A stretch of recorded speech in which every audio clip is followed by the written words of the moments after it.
नमस्कार, मैं रचना शर्मा चढ़दी कला टाइम टीवी देख रहे हैं सभी दर्शकों का स्वागत करती हूं। आप देख रहे हैं हरियाणा के समाचार। समाचारों की शुरुआत से पहले एक नजर आज की मुख्य सुर्खियों पर।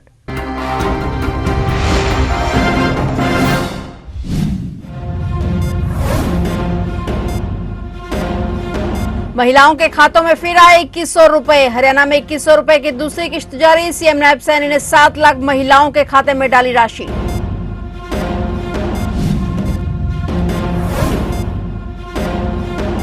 अंतर्राष्ट्रीय गीता महोत्सव ने बनाई खास पहचान। 58 देशों में सुनाई दी गूंज। 5 दिसंबर तक चलेगा अंतर्राष्ट्रीय गीता महोत्सव।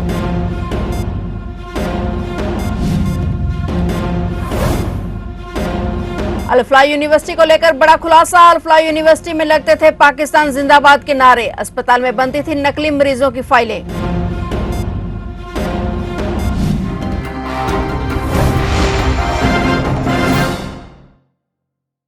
और अब समाचार विस्तार से। हरियाणा के मुख्यमंत्री नायब सिंह सैनी ने लाडो लक्ष्मी योजना की दूसरी किश्त जारी कर दी है। करीब 7 लाख पात्र महिलाओं को इस स्कीम का लाभ मिला है। इस दौरान मुख्यमंत्री नायब सिंह सैनी ने कहा कि लाडो लक्ष्मी योजना के तहत 7,01,965 लाभार्थी बहनों के खातों में राशि डाली गई है। पंडित दीनदयाल उपाध्याय जी के 109वें जन्म दिवस के अवसर पर लाडो लक्ष्मी ऐप का लॉन्च किया गया था और मुख्यमंत्री नायब सैनी ने बताया कि इस ऐप पर 30 नवंबर तक 9,552 महिलाओं ने आवेदन किया था, जिनमें से 7,01,965 महिलाएं पात्र पाई गई। 5,58,346 महिलाओं ने अपना आधार केवाईसी पूरा कर लिया और सीएम ने बताया कि आवेदन पूरे होते ही 24 से 48 घंटे में सारी वेरिफिकेशन प्रक्रिया पूरी कर ली जाती है। मुख्यमंत्री नायब सैनी ने कहा कि हमारी सरकार ने जो संकल्प लिए उन्हें गति से पूरा किया जा रहा है। अब से हर 3 महीने में प्रदेश की महिलाओं के खाते में लाडो लक्ष्मी योजना की धनराशि एक साथ डाली जाएगी। कि आज हमने दीनदयाल लाडो लक्ष्मी योजना उसकी दूसरी किस्त जारी की है।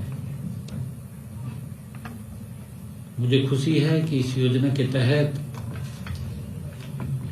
आज 7,01,965 हमारी लाभार्थी बहनों के खातों में आज लाडो लक्ष्मी पहुंची है। उनके खातों में राशि डाली गई है। हमने गत 25 सितंबर को आप सबके बीच में बैठ करके दीनदयाल लाडो लक्ष्मी योजना ऐप का शुभारंभ किया था। पंडित दीनदयाल जी उपाध्याय जी की जन्म जयंती, उनके 109वें जन्म दिवस के अवसर पर हमने उनके खाते में 2100 रुपए डालने का काम वो किया था। साथियों, यह इस ऐप पर 30 नवंबर तक, जो अभी ये 30 नवंबर गया है, इस 30 नवंबर तक 9,592 महिलाओं ने आवेदन किया है। आज दीनदयाल लाडो लक्ष्मी योजना के तहत दूसरी किस्त जारी की गई है और हमने ये निर्णय किया है अभी कि हम आगे से इस योजना को हर 3 महीने में डालेंगे। हर 3 महीने में ये महिलाओं के खाते में जाएगा। अंतर्राष्ट्रीय गीता महोत्सव के लिए हर कोई उत्साहित और प्रफुल्लित है। महोत्सव भले ही औपचारिक रूप से 5 दिसंबर तक चलेगा, लेकिन 24 नवंबर से शुरू हुए मुख्य कार्यक्रम मार्गशीर्ष शुक्ल एकादशी पर 1 दिसंबर को गीता पूजन दीपोत्सव के साथ संपन्न हो गए। इस बार महोत्सव ने अपनी बेहद खास पहचान बनाने के साथ अनूठी छाप भी छोड़ी है। महोत्सव की गूंज करीब 58 देशों तक सुनाई दी और हर कोई गीता के मर्म में डूबा दिखाई दिया। मुख्य कार्यक्रमों के दौरान 8 दिन तक धर्मनगरी अध्यात्म, कला और संस्कृति का संगम बनी रही। इस बार महोत्सव का स्तर ही नहीं, गरिमा भी बढ़ी है, जिसमें केंद्रीय मंत्रियों से लेकर प्रधानमंत्री और उपराष्ट्रपति तक शरीक हुए, जिसके साथ ही महोत्सव ऐतिहासिक भी बन गया है। धर्मनगरी की भी देश विदेश में शान बढ़ गई है। 10 वर्ष पहले प्रधानमंत्री नरेंद्र मोदी के आह्वान और तत्कालीन मुख्यमंत्री मनोहर लाल के प्रयासों से इस महोत्सव ने अंतर्राष्ट्रीय स्वरूप लेना शुरू किया था, जो इस बार कई मायनों में अनूठा रहा।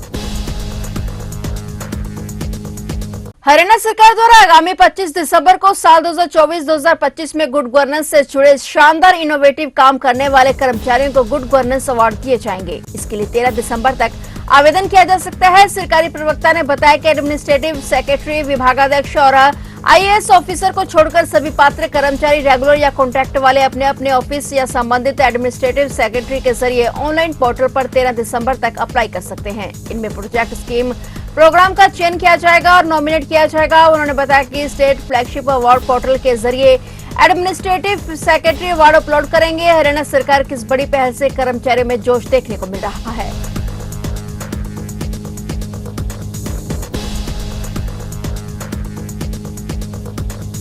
हरियाणा कैबिनेट की अगली बैठक की तारीख सामने आ गई है। आने वाले 8 दिसंबर को हरियाणा कैबिनेट की बैठक होगी, जिसमें आने वाले शीतकालीन सत्र पर मोहर भी लग सकती है। हरियाणा कैबिनेट की बैठक सोमवार 8 दिसंबर को 12 बजे विधानसभा सचिवालय में होगी। इस बैठक में विधानसभा के शीतकालीन सत्र पर मोहर लग सकती है। इसके साथ ही अन्य कई अहम मुद्दों पर भी चर्चा हो सकती है। कैबिनेट बैठक के लिए नोटिफिकेशन भी जारी कर दिया गया है। चर्चा की हरियाणा विधानसभा का शीतकालीन सत्र 18 दिसंबर से शुरू हो सकता है, लेकिन 8 दिसंबर को होने वाली कैबिनेट की बैठक के बाद ही विंटर सेशन की फाइनल डेट पर मोहर लगेगी। वहीं इस बार का शीतकालीन सत्र काफी हंगामेदार रह सकता है, जिसे लेकर सरकार तैयारियों में जुटी हुई है। माना जा रहा है कि विपक्ष इस बार के शीतकालीन सत्र में रोहतक और झज्जर में बास्केटबॉल खिलाड़ी की मौत के बाद खेल सुविधाओं से जुड़ा मुद्दा भी विधानसभा में उठा सकता है। फिलहाल देखने वाली बात है कि 8 दिसंबर को हरियाणा कैबिनेट की बैठक में कौन कौन से अहम विषयों पर सरकार मोहर लगाती है।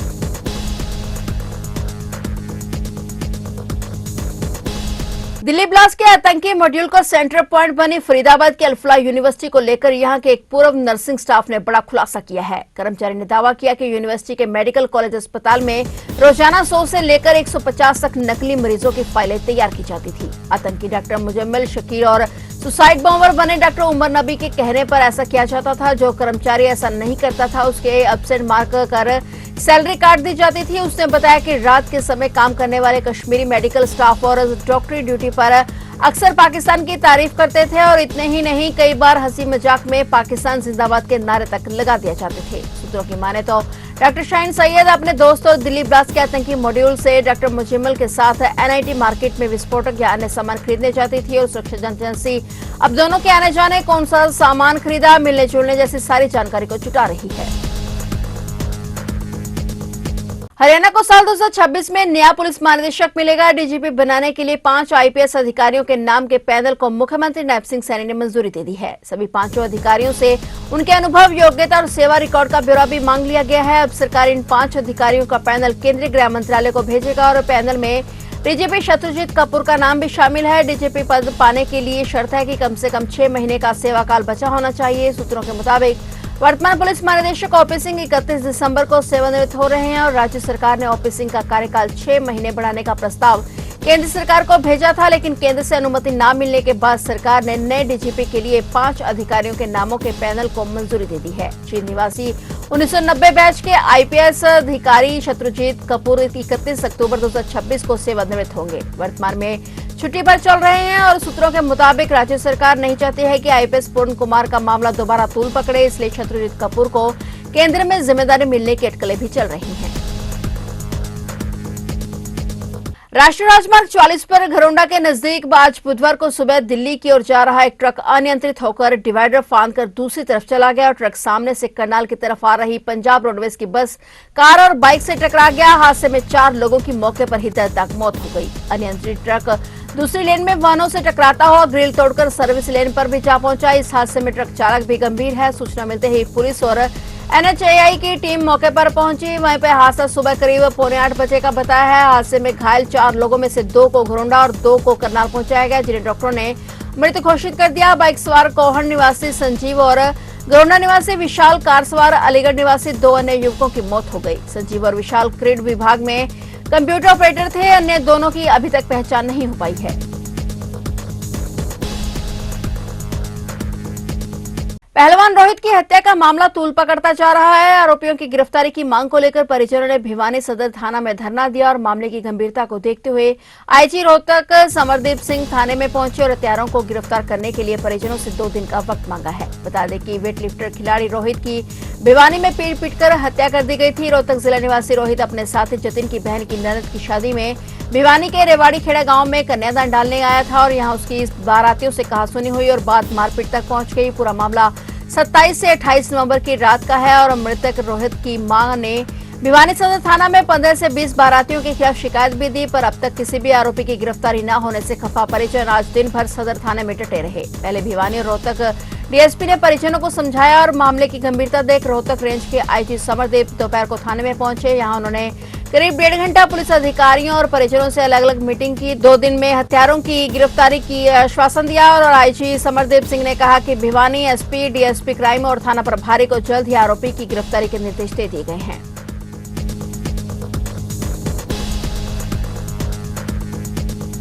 इंद्री क्षेत्र के गांव नौरता में बेटे की शादी से महज 1 दिन पहले दूल्हे के पिता का अपहरण कर हत्या कर दी गई और शव को यमुनानगर के कलेसर जंगल में फेंक दिया गया। परिजनों को जब तक कुछ पता चलता तब तक उन्होंने लापता समझकर बेटे की शादी पूरी कर ली और बारात लेकर दुल्हन भी ले आए। इंद्री पुलिस ने मामले में 2 आरोपियों को हिरासत में ले लिया है। शव बरामद करने के लिए पुलिस दोनों आरोपियों को यमुनानगर के कलेसर जंगल लेकर पहुंची थी, लेकिन अभी तक मृतक का शव बरामद नहीं हो सका है। मृतक की पहचान इंद्री के गांव नौरता निवासी रामलाल 65 वर्षीय के रूप में हुई है, जो कि मजदूरी किया करता था।